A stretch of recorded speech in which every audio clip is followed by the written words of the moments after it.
বাংলাদেশি মেয়ের জন্য নিজের ধর্ম পরিবর্তন করলেন চীনা যুবক। শুধু তাই নয়, মনের মানুষকে কাছে পেতে হাজার কিলোমিটার পথ পাড়ি দিয়ে বাংলাদেশি মেয়েকে বিয়েও করেছেন তিনি। প্রেম মানে না কোনো বাধা, মানে না কোনো ধর্মবর্ণ। মনের মানুষকে আপন করে নিয়ে আবারও তাই যেন প্রমাণ করলেন এই চীনা যুবক।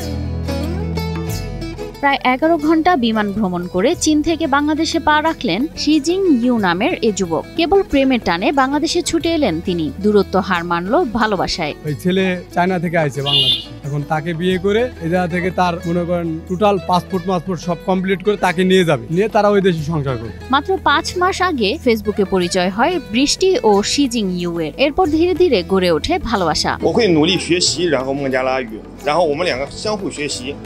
然后两个人相互学习，然后各自的语言，然后生活相互包容一点，对不对？সুদূর চীন থেকে বিমান ভ্রমণ শেষে ঢাকার শাহজালাল আন্তর্জাতিক বিমানবন্দরে পৌঁছান তিনি। সেখানেই তাকে ফুলের শুভেচ্ছায় বরণ করে নেন প্রেয়সী বৃষ্টি খাতুন ও তার পরিবারের সদস্যরা। আর ওই মেয়েটাও আপনার হলো চায়না যাওয়ার জন্য আপনার 1.5 বছর ধরে আপনার ভাষা শিখছে। তারপর আপনার যে ওই ইন্টারন্যাশনাল কি আছে ওইটা পরীক্ষা দিয়ে ওর চান্স হয়েছে শুনলাম।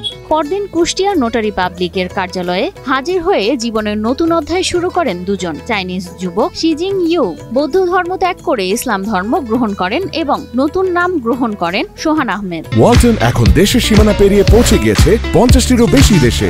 ওয়ালটন, ঘরে ঘরে বিশ্বজুড়ে।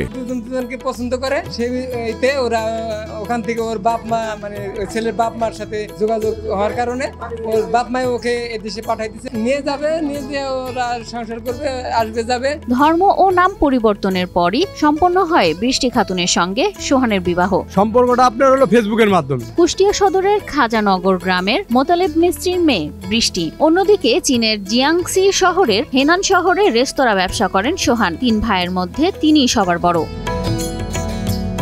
এদিকে দুই পক্ষের পরিবার এই বিয়ে স্বাভাবিকভাবেই গ্রহণ করেছেন বলে জানান তারা।